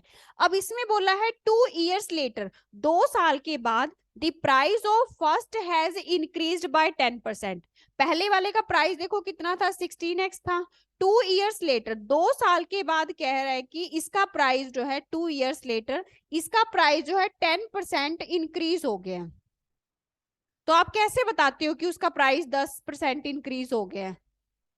क्या करते हो आप, 2 साल के बाद मतलब प्राइस बढ़ गया है, 16x तो देखो रहेगा ही रहेगा, क्योंकि 2 साल के बाद मतलब बढ़ेगा ना प्राइस, तो 16x प्लस, अच्छा 10% बढ़ा है, तो आप कैसे निकालते हो, जो पहले वाला प्राइस था उसका 10% करते हो ना, क्योंकि देखो 16x ये तो हमने इसलिए प्लस किए, क्योंकि क्या कह रहे हैं, 2 साल के बाद प्राइस बढ़ गया है। बढ़ कैसे बताओगे, जो पहले वाला प्राइस है मतलब उसमें प्लस करोगे ना, कितना बढ़ गया है, 10% बढ़ गया पहले वाले प्राइस का, पहले वाले प्राइस का ही 10% बढ़ा है ना, तो ये लिखोगे ना, तो 16x और परसेंटेज हटाओगे तो कितना आ जाएगा, 10/100। हाँ जी, ये क्लियर है ऊपर जो लिखा है, 2 साल के बाद जो पहले वाला हाउस है उसका जो है 10% बढ़ गया है प्राइस, ठीक है, 10% बढ़ गया, तो जो 16x है उसी का ही तो 10% बढ़ेगा, और जो सेकंड वाला है उसके 477, जो सेकंड वाला है उसके सिर्फ 477 रुपीज बढ़े हैं, दूसरे वाले के 477 रुपीज बढ़े हैं। हाँ जी, इसका प्राइस, इसका डायरेक्ट प्राइस दे दिया है कि इतना बढ़ गया है, इसका डायरेक्ट प्राइस दे दिया है, फर्स्ट वाले की रेशियो दे रखी है, और आपको नई रेशियो दे रखी है, जो नया प्राइस बन गया इसकी नई रेशियो दे रखी है 11:20। हाँ जी, ये कंडीशन समझ आ गई है। पहले वाला क्या कहता है, जो पहले वाला प्राइस है उसका 10% बढ़ गया है 2 साल के बाद, देखो आप कहते हो कि 10% बढ़ गया है, जो पहले वाला प्राइस है वो तो रहेगा ही, उसका 10% बढ़ा है ना, तो पहले वाला प्राइस कितना था 16x था, 10% का मीनिंग क्या है 10/100। और कहते हैं कि जो दूसरे वाला हाउस है उसके 477 रुपीज बढ़े हैं सिर्फ, तो इसको तो डायरेक्ट 477 ही लिखेंगे, क्योंकि इसमें परसेंटेज नहीं लिखा, इन्होंने डायरेक्ट लिखा है कि दूसरे हाउस के 477 रुपीज बढ़ गए। तो देखो सॉल्व कर लो, 0 से 0 कैंसिल हो जाएगी, ऊपर आ जाएगा देखो 16x प्लस में 16x और नीचे है आपका 10 और ये आ जाएगा 23x प्लस में 477 इक्वल टू में 11/20।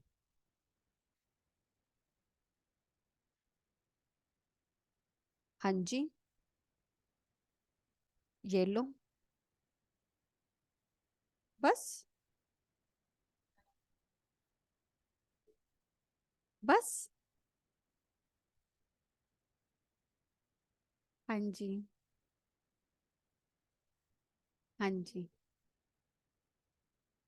वो कहता है कि 2 साल के बाद उसका प्राइस बढ़ गया है। अगर आप सोच रहे हो कि आप सिर्फ ये लिख दोगे,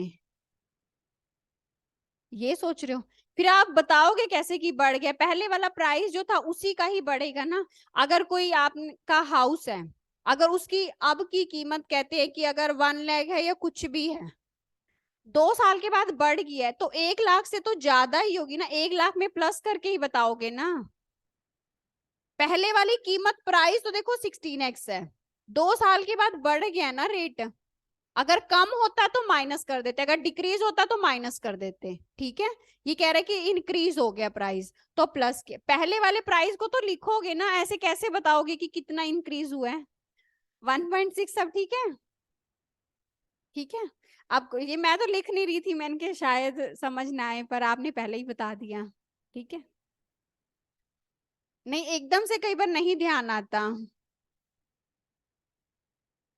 हाँ जी, अब इसको सॉल्व कर लो क्रॉस मल्टीप्लाई से, एक्स की वैल्यू निकालनी है सिर्फ आपको, निकाल कर लोगे सॉल्व एक्स की वैल्यू, हो जाएगी।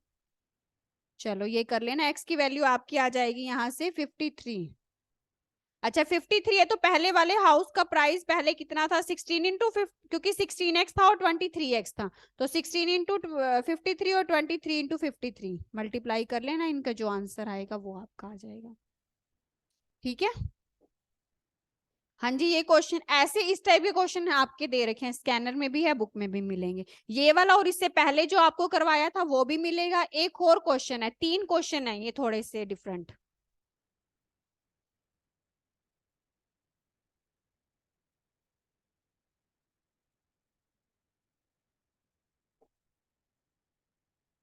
हाँ जी करें, एक क्वेश्चन रह गया, बाकी एक्सरसाइज के 1-2 डिफरेंट है वो आपको करवा दूंगी, तो रेशियो में इतना ही है।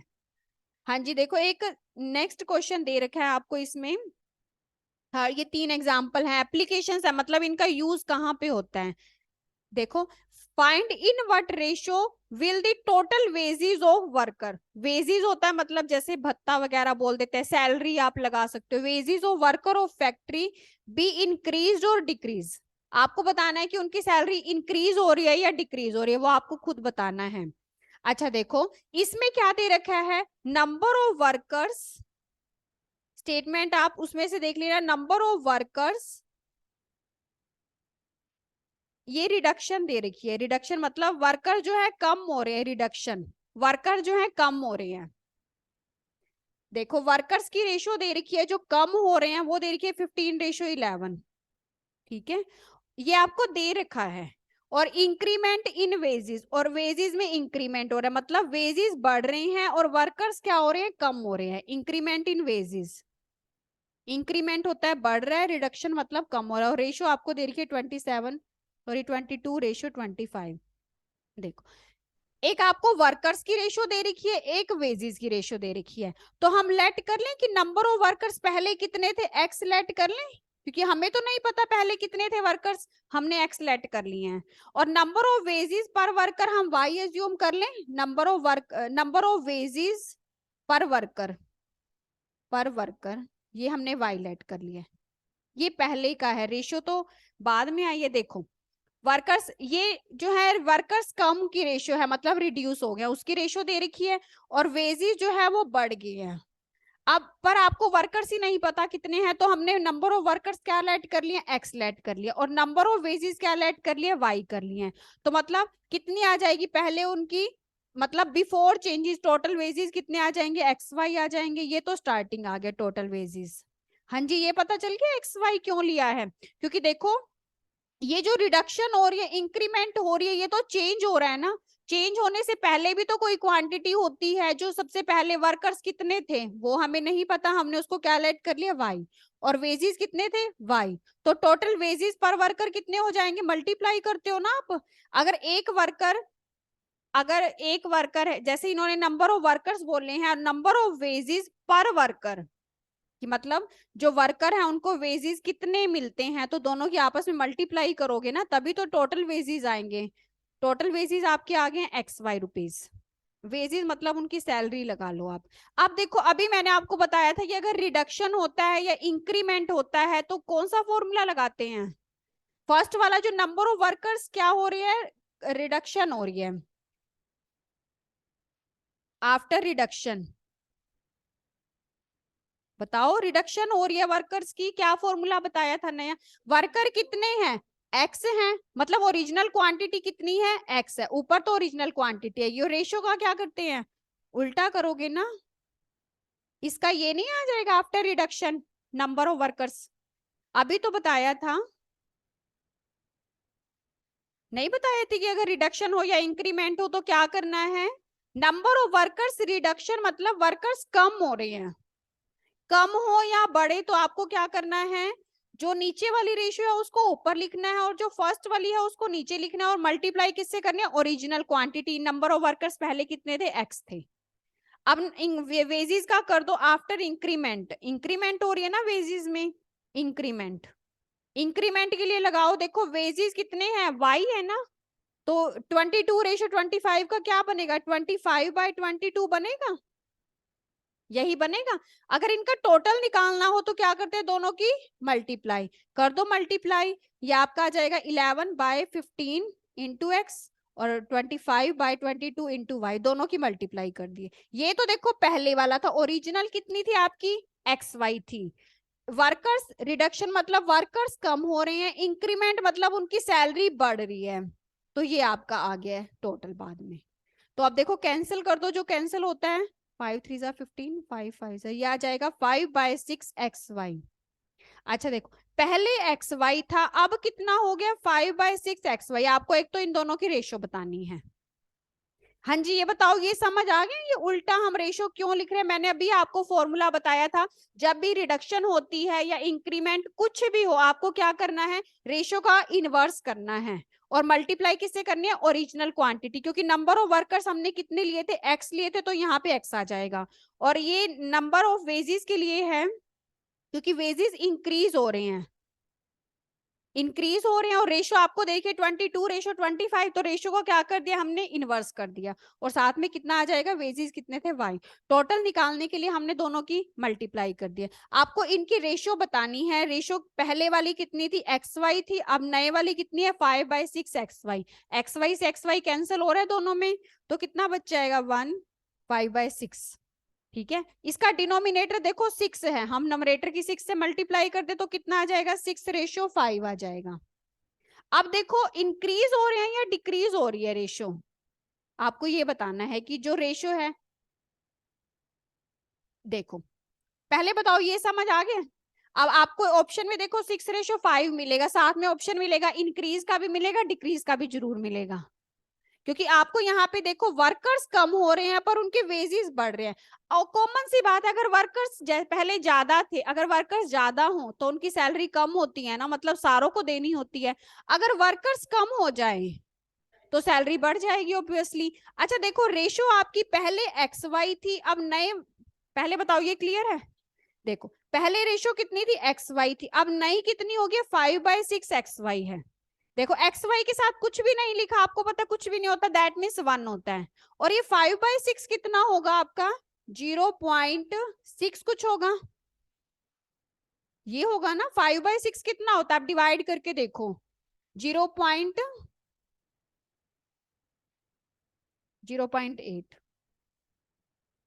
सॉरी 0.8। अच्छा 1 बड़ा है 0.8 बड़ा है? 1 पहले एक्स वाई थी, मतलब 1 पहले वाली बड़ी है ना, बाद में क्या हो गया, कम हो गया, तो क्या हो रही है, डिक्रीज हो गई है ना, तो डिक्रीज आएगा ऑप्शन में। आपको इंक्रीज भी मिलेगा ऑप्शन में, तो आपको कौन सा लगाना है, डिक्रीज, वो यहां से पता चला आपको, क्योंकि पहले जिसके आगे कुछ भी नहीं होता आपको पता है 1 होता है, और यहाँ पे देखो 5/6, 5/6 का मीनिंग क्या है, 0.8। हाँ जी क्लियर है, ये क्या आ जाएगा साथ में, डिक्रीज आ जाएगा। डिक्रीज मतलब कम हो रही है, रिडक्शन भी वही होता है, इंक्रीज बढ़ रही है, इंक्रीमेंट इंक्रीज। रेशो पूछी है वेजेस की, हाँ जी, हाँ जी, कि रेशो कितनी है और वो इंक्रीज हो रही है या डिक्रीज हो रही है। हाँ जी समझ आ गया, इंक्रीज, क्या नाम है आपका, कोमल, हाँ जी कोमल समझ आ गया, तनिष्का आ गया समझ आपको, याद है, हाँ जी क्लियर है सबको, नेहा करें आगे, बस अब ये देखो रेशो का वैसे ये तो हो गए, अब जो आपके बच्चे हैं वो एक्सरसाइज के एक दो जो डिफरेंट क्वेश्चंस है वो कर लेते हैं हम, ठीक है। वैसे ये पेज जो 2 पेज है वो ऑलमोस्ट तो मैंने आपको करवा दिया, एक दो डिफरेंट है, रेशो का कर लो, रेशो आपका खत्म हो जाएगा, फिर हम नेक्स्ट क्लास में प्रोपोर्शन करेंगे, और ये साथ के साथ कर लेना। हाँ जी देखो ये एक्सरसाइज का जो आपको फर्स्ट एक्सरसाइज दे रखी है, इसका क्वेश्चन नंबर है 20th। 20th में देखो क्या दिया हुआ है, इफ पी क्यू जो है आपका सब डुप्लीकेट रेशियो है, इफ पी क्यू इज सब डुप्लीकेट रेशियो, सब duplicate ratio of P minus x square and Q minus x square, आपको एक्स की वैल्यू बतानी है। देखो जो पी रेशियो क्यू है वो इसकी सब डुप्लीकेट रेशियो है। सब डुप्लीकेट क्या होता है आपको पता है, रूट लगाते हैं, स्क्वायर रूट लगाते हैं, इसकी सब डुप्लीकेट रेशो मतलब अगर आप इसको सॉल्व करते हो तो इसका आंसर कितना है, पी रेशो क्यू है, पी रेशो क्यू जो है वो इसकी सब डुप्लीकेट रेशो है, इस वाले की P minus x square upon में क्यू माइनस एक्स स्क्वायर, इसकी सब डुप्लीकेट मतलब इसका रूट कितना है वो आपको रेशो दे रखी है पी बाई क्यू, ये समझने वाला है इसमें, बाकी तो आगे आपको पता है कैलकुलेशन ही है। पी रेशो क्या है, सब डुप्लीकेट रेशो है, सब डुप्लीकेट रेशो इसकी है P minus x square Q minus x square की, तो मतलब इसकी सब डुप्लीकेट रेशो है ना पी रेशो क्यू, तो इसका सब डुप्लीकेट और सब डुप्लीकेट रेशो करोगे तो क्या आ जाएगा, रूट आ जाएगा ऊपर नीचे। हाँ जी ये समझ आ गया, ये अकॉर्डिंग टू क्वेश्चन। पहले तो देखो रूट हटा लेते हैं, रूट हटाने के लिए आपको पता है हम क्या करते हैं, स्केयरिंग कर देंगे, स्केयरिंग जब आप करोगे तो लेफ्ट साइड वालों का रूट हट जाएगा और राइट साइड में क्या बन जाएगा, P square by Q square बन जाएगा। अब क्रॉस मल्टीप्लाई कर लो, क्रॉस मल्टीप्लाई हम करेंगे तो ये बन जाएगा Q square into P minus X square equals to M P square into Q minus X square. अब क्यू स्केयर के अंदर मल्टीप्लाई कर लो, minus Q square X square equals to M P square Q minus P square X square. ये ध्यान रखना कभी आप पी और क्यू पे स्केयर रूट लगा दो। देखो स्केयरिंग हम तब करते हैं जब रूट दे रखा होता है, जैसे आपके यहाँ पे देखो रूट था ऊपर नीचे, स्केयरिंग आप करोगे तो ये होगी स्केयरिंग ऊपर, और नीचे आप करोगे तो क्यू माइनस एक्स का स्केयर, स्केयर और रूट आपको पता है कैंसिल हो जाते हैं, क्योंकि रूट का मीनिंग क्या होता है, 1/2 होता है, तो 2 से 2 कट जाता है। पी का तो देखो सिंपल पी स्केयर हो जाएगा, क्यू का क्यू स्केयर, जब आप स्केयरिंग करते हो तो मतलब पूरे की स्केयरिंग कर रहे हो। हाँ जी दोनों, जब भी स्केयरिंग लिखा जाता है दैट मीन्स वो पूरे की होती है, लेफ्ट और राइट दोनों में होती है। हम कभी ये नहीं लिखते कि लेफ्ट में या राइट में, हम सिर्फ ये लिखते हैं कि स्केयरिंग बोथ साइड्स, दोनों साइड हो रही है, ठीक है। अब देखो आपको x की वैल्यू निकालनी है तो x वाली टर्म्स को एक साइड ले आओ, बाकी सबको दूसरी साइड ले आओ। देखो x इसमें है तो इसको इधर रखेंगे और यहां से इसको इधर लेके आओगे तो P square X square, x वाली टर्म्स को एक साइड रख लो, बाकी सबको दूसरी साइड ले जाओ। अब इन दोनों में से देखो एक्स स्केयर कॉमन आ रहा है, हम प्लस वाले को पहले लिख देते हैं P square minus Q square, और इन दोनों में से आपको नजर आ रहा है पी क्यू कॉमन आ रहा है, क्योंकि आपको ऑप्शन के अकॉर्डिंग भी देखना है ना कि ऑप्शन मैच कर रहा है या नहीं, क्योंकि ऑप्शन मैंने अभी आपको बताया कि रेशियो हमेशा सिंपलेस्ट फॉर्म में होती है, कि कुछ कैंसिल होता है तो कैंसिल करने के बाद ही आंसर मिलेगा आपको। अब देखो पी क्यू दोनों में से कॉमन आ रहा है, पी स्क्वायर था, आपने एक पी कॉमन ले लिया तो एक पी बचेगा, क्यू तो कॉमन आ गया था, क्यू भी कॉमन आ गया, पी भी, एक क्यू बचेगा यहाँ पे। तो ये देखो एक्स स्क्वायर की वैल्यू निकालनी है तो पी स्क्वायर माइनस क्या उसके दूसरी साइड जाके डिवाइड हो जाएगा। अभी भी ऑप्शन नहीं मिल रहा, और मैंने आपको बताया हुआ है ये P square minus Q square का फॉर्मूला क्या होता है, आइडेंटिटी होती है। ये क्या होता है इसका formula, P plus Q P minus Q. हाँ जी, आपको बताई थी ना, ए स्क्वायर माइनस बी स्क्वायर किसके इक्वल्स होता है, ए प्लस बी ए माइनस बी। ये आइडेंटिटी है, क्योंकि ये कैंसिल हो गया। अब आपका आंसर आ जाएगा, एक्स स्क्वायर की वैल्यू आ जाएगी पी क्यू अपॉन में पी प्लस क्यू। अब आपको ऑप्शन मिलेगा, आपको ऐसे ऑप्शन नहीं मिलेगा, पूरा सॉल्व करने के बाद मिलेगा ऑप्शन। आप ये ऑप्शन से नहीं कर सकते डायरेक्ट, ठीक है।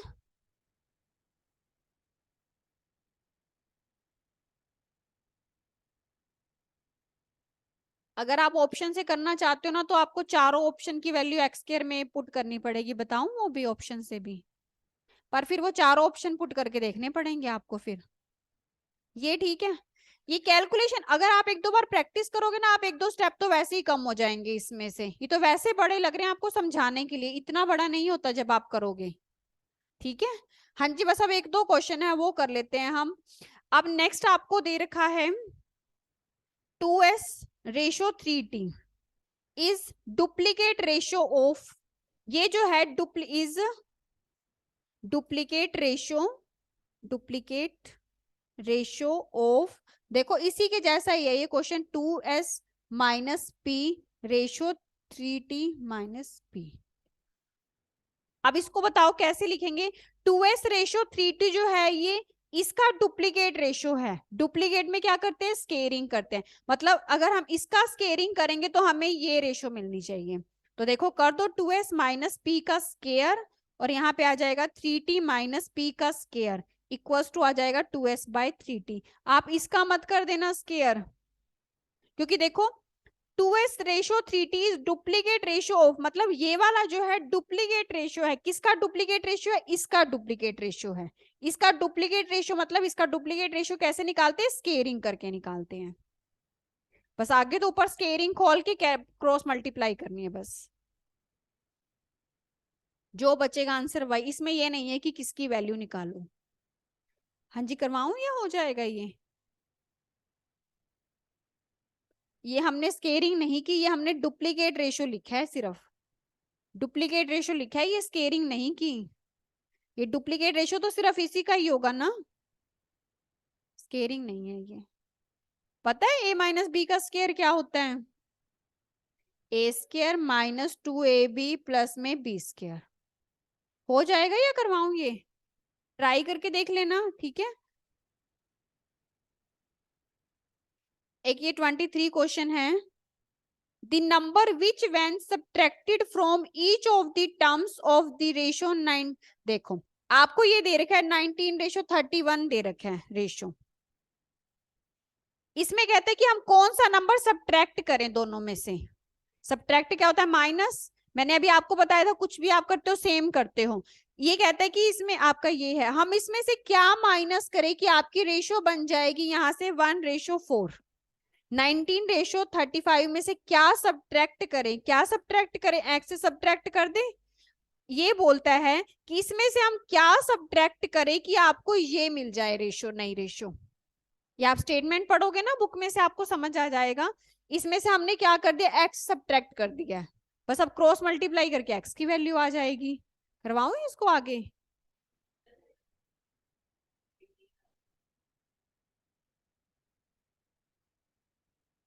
आपको पता है एक्स जो है वो सेम नंबर आपको सब्ट्रैक्ट करना है, सेम सब्ट्रैक्ट करना है। तो सेम तो ऐसे डायरेक्ट तो नहीं बता सकते, क्रॉस मल्टीप्लाई करके ही बताओगे।